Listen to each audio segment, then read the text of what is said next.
Hello friends, this is Venky. Welcome to Vijay Venky vlogs. మనమైతే previous వ్లాగ్లో పద్మావతి అమ్మవారి దేవాలయాన్ని అయితే దర్శించుకున్నాం కదా. ఇప్పుడైతే మనం ఇస్కాన్ దేవాలయానికి అయితే వెళ్ళిపోదాం రండి. అక్కడికి వెళ్ళి శ్రీకృష్ణుల వారిని అయితే దర్శనం చేసుకుందాం. మనం దేవాలయంలోకి ఎంటర్ కాగానే ఇది దేవాలయం గోపురం అన్నమాట. గోపురం అయితే చాలా అందంగా ఉంది. నేను ఇస్కాన్ టెంపుల్కి గోపురం అయితే ఎక్కడ చూడలేదు, ఇక్కడే ఫస్ట్ టైం చూడటం. దేవాలయం కన్స్ట్రక్షన్ అయితే చాలా బాగుంది. రండి లోపలికి అయితే వెళ్దాం అనమాట. మనం లోపలికి వెళ్ళేటప్పుడు రైట్ సైడ్ అయితే మనకి ఒక రెస్టారెంట్ కూడా ఉందన్నమాట. దేవాలయం వారిదే, ప్యూర్ వెజిటేరియన్ రెస్టారెంట్.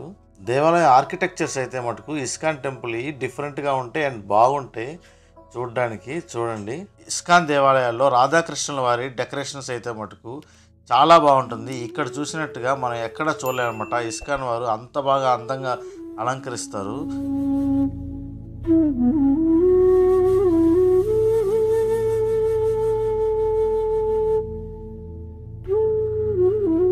ఎదురుగా అయితే శ్రీ వెంకటేశ్వర స్వామి విగ్రహం అయితే ఉందన్నమాట. చాలా బాగుంది, వుడెన్తో చేశారు.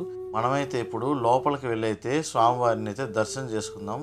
ఇక్కడైతే కెమెరా నాట్ అలౌడ్ అంట పైకి. నేనైతే కొంచెం సీక్రెట్గా తీశానమాట. ఇది హాల్. మేము వెళ్ళేసరికి ఇంకా పూజలు అయితే స్టార్ట్ కాలేదు. మనకైతే స్వామివారి అయితే దర్శనం ఇచ్చారనమాట. చూడండి, అలంకరణ అయితే ఎంత అద్భుతంగా ఉందో స్వామివారిని. అండ్ కిందకి మన దేవాలయం దర్శనం అయిపోగానే పక్కదారి గుండా కిందకి వచ్చేసాం. కొన్ని షాప్స్ అయితే ఉన్నాయి, భగవద్గీత ఇవి సేల్ చేసేవి. అవి దాటుకొని కిందకి రాగానే మనకి ప్రసాదం అయితే ఇక్కడ పెడుతున్నారు అనమాట. ప్రసాదం తినేసి మనం అయితే దేవాలయం నుంచి బయటకు వచ్చాం. కానీ శ్రీకృష్ణుల వారి అలంకరణ మటుకు కళ్ళకు కట్టినట్టుగా అంత అందంగా ఉందన్నమాట. చాలా ముద్దు ముద్దుగా ఉన్నాయి విగ్రహాలు అయితే, రాధాకృష్ణుల విగ్రహాలు.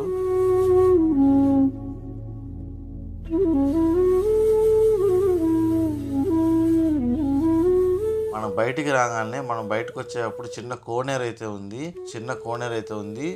పక్కనే పాలకడలు చిలికిన విగ్రహాలు అయితే ఉన్నాయన్నమాట. చాలా బాగున్నాయి. ఈ వీడియో కనుక మీకు నచ్చినట్టయితే ఈ వీడియోని లైక్ చేయండి, మీ ఫ్రెండ్స్ అండ్ ఫ్యామిలీ మెంబర్స్కి షేర్ చేయండి, మన ఛానల్ని సబ్స్క్రైబ్ చేసుకోండి. ఉంటాయండి, మరొక వ్లాగ్తో మళ్ళీ కలుద్దాం. బాయ్.